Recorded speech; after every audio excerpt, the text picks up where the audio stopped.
Olá, meus amigos e minhas amigas. Iniciamos falando sobre uma ação russa que atingiu a cidade de Zaporíжья, no sudeste da Ucrânia, hoje, quarta-feira. Segundo as autoridades locais, pelo menos 13 pessoas morreram e 29 ficaram feridas quando bombas guiadas atingiram a cidade. E olha, gente, esses números ainda podem subir porque eles estão ainda contabilizando as vítimas. As imagens são bem desoladoras, mas não vou postar aqui por motivos óbvios, né? Corpos e feridos ficaram espalhados pelas ruas e calçadas ao lado de transportes públicos destruídos. Prédios, uma instalação industrial e outras infraestruturas foram danificadas. Além disso, um bonde e um ônibus com passageiros foram atingidos pelos destroços. O governador regional Ivan Fedorov disse que foram usadas 2 bombas guiadas para atacar uma área residencial. Pelo menos 4 pessoas feridas estão em estado grave e foram levadas às pressas para o hospital. Para marcar a gravidade desse momento, Fedorov declarou que essa quinta-feira seria um dia oficial de luto. A reação de Zelensky veio rápida, né? Ele escreveu no X que não há nada mais cruel do que lançar bombas aéreas numa cidade sabendo que civis inocentes vão pagar o preço. Ele também pediu mais pressão por parte dos aliados ocidentais para conter Moscou. Enquanto isso, novos bombardeios foram registrados na região logo após o primeiro ataque. Zaporíжья, gente, como vocês sabem, está sob constantes ataques das forças russas, que controlam parte da região e continuam reivindicando a cidade como território anexado, junto com outras áreas, incluindo a Crimeia. Essa estratégia de Moscou mantém a região numa linha de fogo constante. Enquanto isso, depois da nova iniciativa ucraniana em Kursk, a situação por lá esquentou bastante, hein? Segundo o think tank ocidental sediado nos Estados Unidos, o Instituto para o Estudo da Guerra, as tropas russas retomaram terreno recentemente em várias áreas da região, como Borov e Kruglenkoy. Imagens geolocalizadas mostram avanços em rodovias importantes e indicam a presença de forças como a 27ª Brigada de Fuzileiros Motorizados do 1º Exército Blindado de Guardas.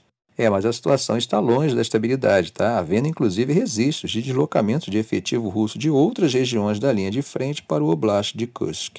Bom, gente, mas a Ucrânia também registrou ataques contra os russos. Segundo informações ucranianas, eles realizaram, durante a madrugada, um ataque contra um depósito de óleo que serviria a uma base aérea militar na cidade russa de Engels, ou seja, segundo a informação deles, não seria um alvo civil. Essa informação foi divulgada pelo próprio exército ucraniano hoje, quarta-feira. De acordo com o relatório, houve múltiplas explosões e um grande incêndio no depósito de óleo Cristal. Esse local, segundo os ucranianos, fornece combustível para a base aérea militar Engels II, que é a sede da frota de bombardeiros estratégicos da Rússia. Num comunicado via Telegram, os militares ucranianos afirmaram que o ataque ao depósito de óleo cria sérios problemas logísticos para a aviação estratégica dos ocupantes russos e reduz consideravelmente sua capacidade de atacar cidades pacíficas e infraestruturas civis na Ucrânia. Além disso, Oleksandr Kamyshin, conselheiro-presidente da Ucrânia, confirmou que o ataque foi realizado com capacidade de longo alcance desenvolvidas internamente pelo país. Por outro lado, as autoridades locais informaram nessa mesma quarta-feira que um ataque de drones ucranianos causou um grande incêndio em um local industrial na região de Saratov. Meus amigos e minhas amigas, vamos falar sobre um tema que chamou bastante atenção hoje. É que líderes europeus mandaram um recado direto ao então presidente eleito dos Estados Unidos, Donald Trump, pedindo que ele não interfira nas fronteiras do continente. Mas como assim? Isso aconteceu, gente, após Trump, em um anúncio, não descartar a ideia de tomar a Groenlândia à força.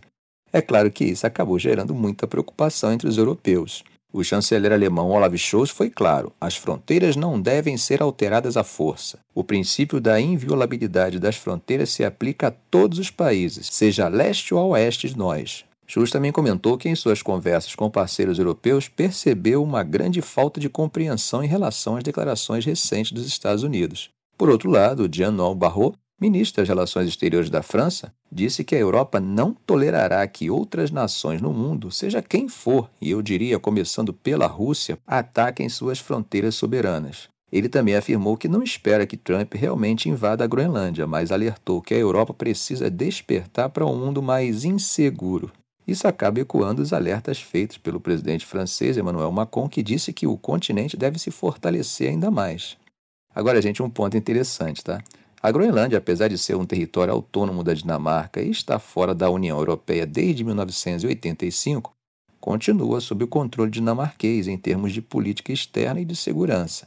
A Comissão Europeia confirmou que a cláusula de defesa mútua da União Europeia se aplicaria à Groenlândia caso ela fosse alvo de agressão militar.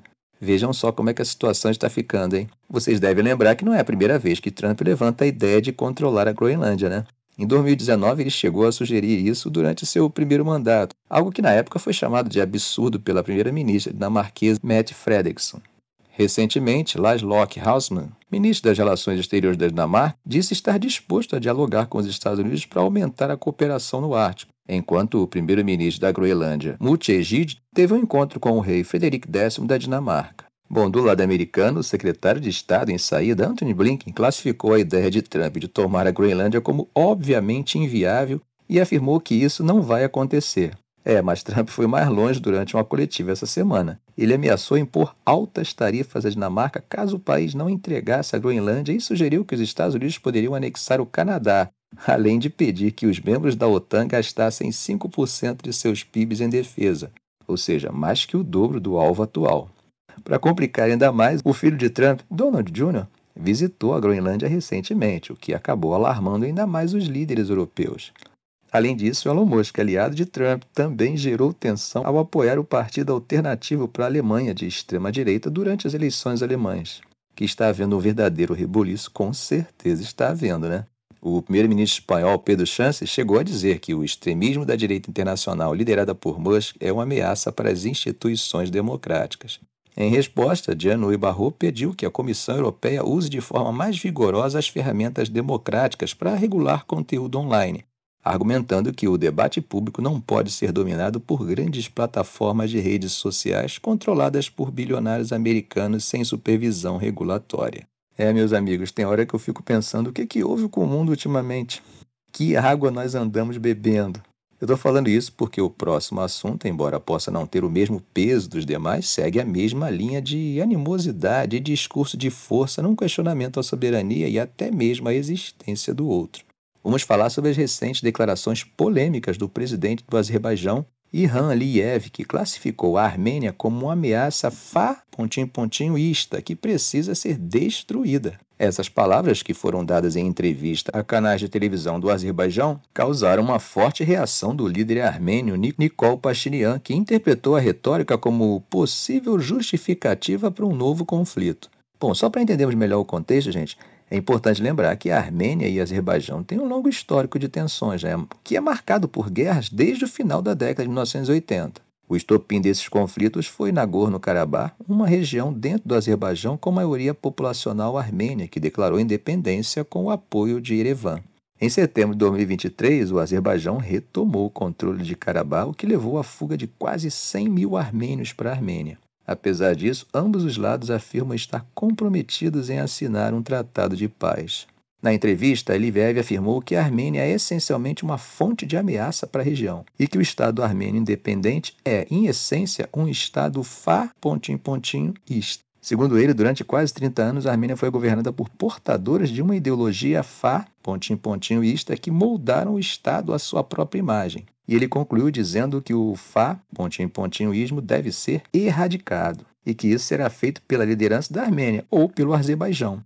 Em resposta a isso, o primeiro-ministro armênio Nikol Pashinyan reafirmou o compromisso de Erevan com negociações pacíficas. Ele também sugeriu que Baku pode estar tentando construir uma legitimidade para uma escalada na região. É bom lembrar que as negociações de paz entre os dois países têm sido lentas e não avançaram bastante ultimamente. Além disso, as duas nações não possuem laços diplomáticos formais e a fronteira entre elas permanece fechada e fortemente militarizada.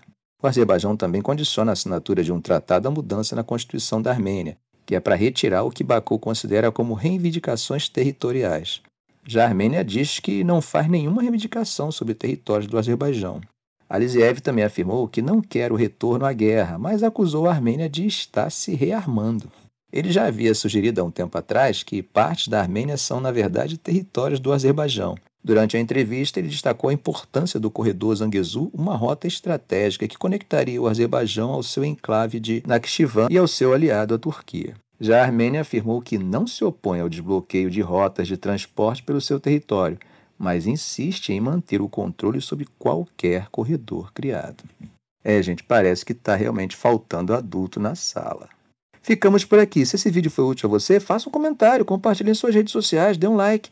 E é claro, se ainda não for inscrito, inscreva-se no canal e ative o sininho para não perder os próximos vídeos. Ok, gente? Um grande abraço do professor Arão Alves.